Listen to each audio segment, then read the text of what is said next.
Bonsoir à toutes, bonsoir à tous, bonsoir Ludivine. Bonsoir Jerry. Ce soir c'est la dernière. Retrouvons sans plus tarder Jean-Pierre qui nous exposera les projets pour 2021. Bonjour à toutes et à tous, nous voilà arrivés à la fin de la semaine de vœux virtuels qu'avec l'équipe municipale nous avions voulu vous présenter. Depuis une semaine, les différents élus vous présentent les réalisations qui ont eu lieu au cours de l'année 2020 et il me revient le plaisir et l'honneur de vous parler pour ces derniers jours des projets 2021 que nous allons mettre en œuvre. Alors 7-8 grands projets majeurs pour l'année 2021. Le premier est évidemment, vous le savez, la reconversion du site de la maison de retraite rue de Poprin. Nous allons enfin avoir des travaux de démolition à partir du mois de juin 2021 et dans la foulée, reconstruction d'une halle marchande qui permettra de déplacer le marché qui est actuellement place Segar, de venir dans ce nouveau site, un nouveau site qui sera aussi un lieu de biodiversité. C'est l'engagement que nous avions pris de mettre un peu de poumon vert en cœur de cette commune et d'y organiser un certain nombre de spectacles associatifs, culturels, pourquoi pas sportifs, des marchés du terroir et un certain nombre d'animations de cœur de ville.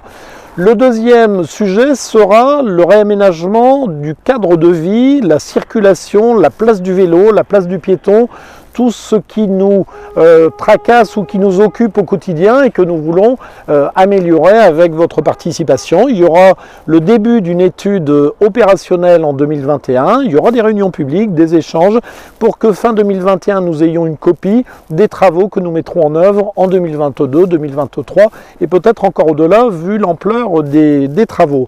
Je voudrais remercier les enseignants, les enseignantes de nos deux écoles, de nos deux groupes scolaires, déjà pour leur engagement au quotidien auprès des enfants, et puis pour la rentrée qui vient d'avoir lieu il y a quelques jours, qui se fait dans des conditions à chaque fois un petit peu compliquées, toujours en raison de la crise sanitaire, mais je voulais leur témoigner notre soutien. Parce qu'ils s'occupent de nos enfants tout en ayant en plus une obligation sanitaire qui n'est pas facile à mettre en œuvre. Donc voilà, leur dire évidemment que nous serons, comme nous l'avons été depuis de nombreuses années, au rendez-vous de leurs besoins en équipement, en investissement, en matériel, pour que nos enfants puissent évoluer dans des conditions pédagogiques, ça leur revient, mais dans des conditions matérielles et techniques de haut niveau. Nous avions avec l'équipe municipale parlé dans la campagne municipale de mars passé de la faisabilité de notre souhait de mettre en place une salle de spectacle.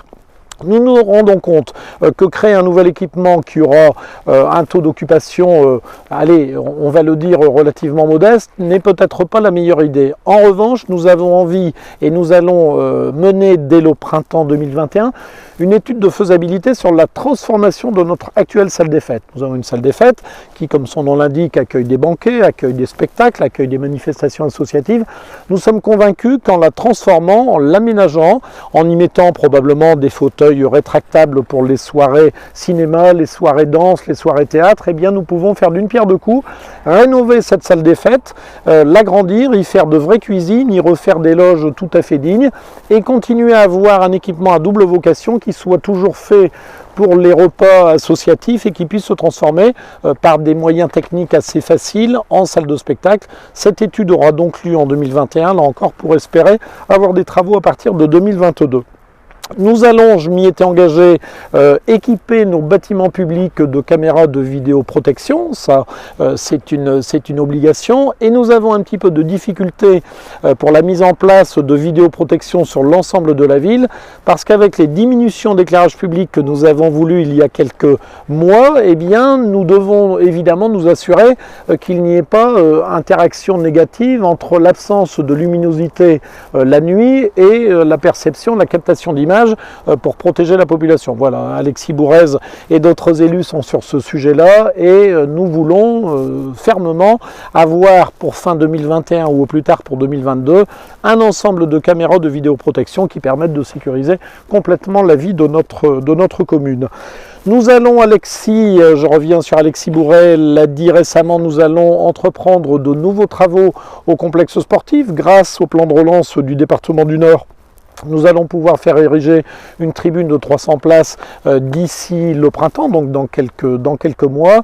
Et nous allons terminer ensuite les travaux de la piste d'athlétisme, puisque ça fait des années que nous sommes en travaux, et tant mieux sur ce site emblématique où nous avons nos clubs de football, de judo, de tennis, de volley et de hockey et encore d'autres associations. Eh bien, nous allons pouvoir terminer enfin, j'allais dire en 2021, tous ces travaux et pouvoir bénéficier d'un ensemble sportif de très bon niveau.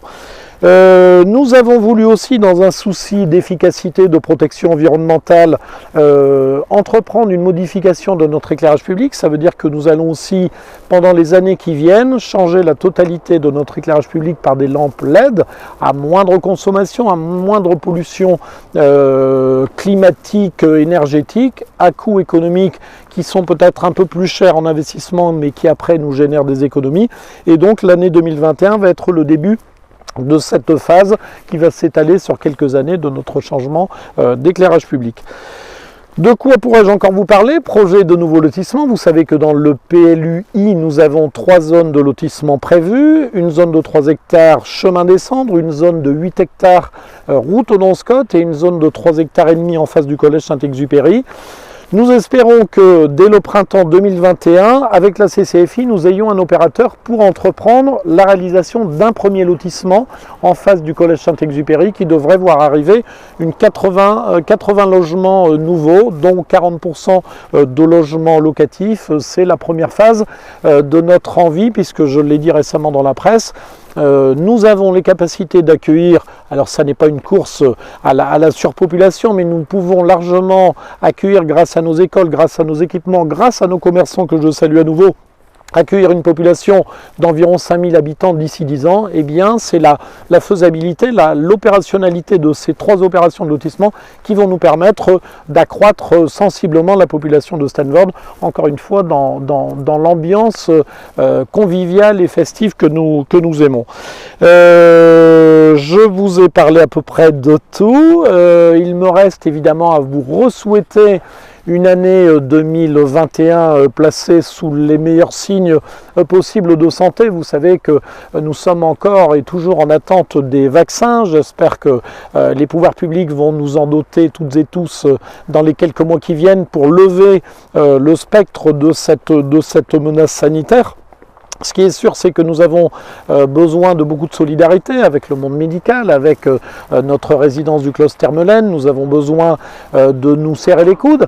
J'ai demandé à mes élus de nous interroger sur tous les dispositifs qui pourraient manquer aujourd'hui en raison de l'arrivée du Covid.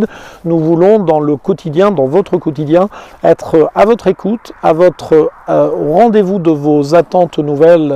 C'est tous les vœux que nous formulons pour 2021. Je profite, grâce à Steph Thirier qui est en train de me filmer, eh bien de vous montrer derrière moi le Nord-Melaine, un peu plus loin le Driven-Melaine, un coucher de soleil qui a l'air assez sympa dans ces premiers jours du mois de janvier, et vous dire que je vous souhaite vraiment du fond du cœur de passer une excellente, une belle, une douce année à Stanford. À très bientôt, merci. Merci beaucoup Jean-Pierre. Ce soir, c'était la dernière. Un vrai plaisir de s'être retrouvés durant ces 7 soirées. Avec nous y avons pris un réel plaisir. J'espère que vous aussi. Reste à vous souhaiter une très belle année. Bonne santé à tous et ayez plein de projets. On vous souhaite plein de bonheur. On clôture sur la dernière devinette. Et oui. Tu l'as, Lulu? Celle-là, elle était pour toi. Allez. Jerry Can. Excellente année à tous.